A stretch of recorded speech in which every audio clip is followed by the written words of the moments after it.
Tell us about this evolution. How did it come to black people being all Republicans to black people being all Democrats? Yeah, it's interesting. I know some older black folk in the South who to this day are still Republicans because they just have this visceral reaction to the word Democrats. Because when they were growing up, it was the Democrats who were abusing, in a lot of cases, terrorizing their communities, their parents, to keep them from exercising their rights, to keep them from voting, to keep them from going to school with white children. So there are for a lot of African Americans, the Republican Party really was the party of inclusion. It was the liberal party for much of this nation's history.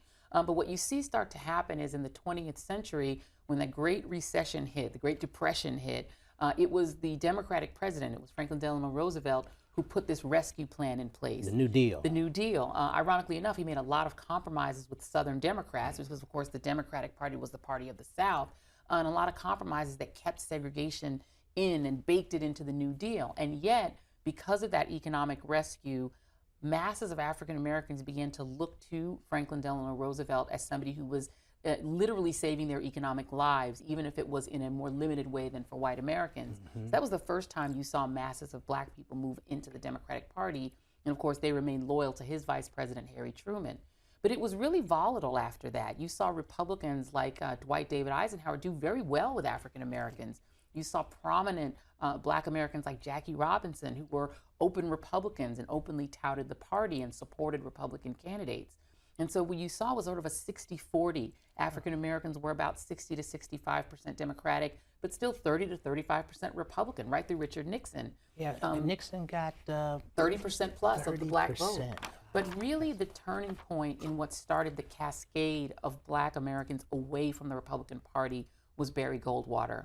And so one of the reasons I really wanted to start the book in 1964 is that really was a pivot point for black politics in this country, both in terms of black people breaking into the Democratic Party, but also Barry Goldwater really showing a face of the Republican Party that would become increasingly unacceptable to black people. It's interesting that you say 1964, Barry Goldwater, Lyndon Johnson.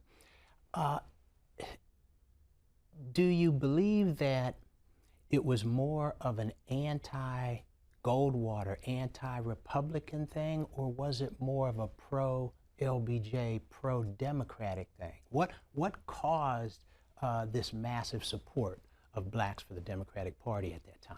I think it was a mix of both. So you had John F. Kennedy come into the White House in 1960 and have this ongoing negotiation with the civil rights movement and sort of reluctantly start to do certain things to use federal power to enforce the rights of black folks in the South.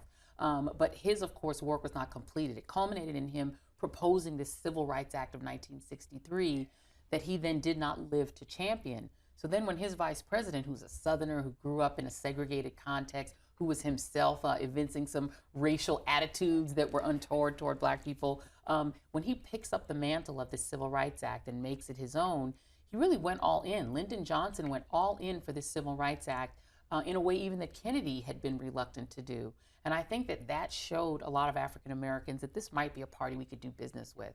One of the things I found interesting in doing the research on the early 60s is that in 1964, the young civil rights movement, the leaders there, looked to both parties when said, give us your platform. SNCC, which was considered the more sort of radical group between them and SCLC, said to the Republicans and the Democrats, we want to see what your 1964 party platform is going to be. But once Lyndon Johnson went for the Civil Rights Act and Barry Goldwater became the standard bearer of the Republican Party, and though he wasn't a Southerner, was opposed to the Civil Rights Act and opposed to the Civil Rights Movement, I think that started this cascade. It took a long time. It wasn't immediate, but by the time you get to, let's say, Richard Nixon, the Republican Party was starting to drain support, and by the time the messaging of the Republican Party became very anti the Lyndon Johnson reforms, anti-busing, anti-desegregation, that just sealed the deal.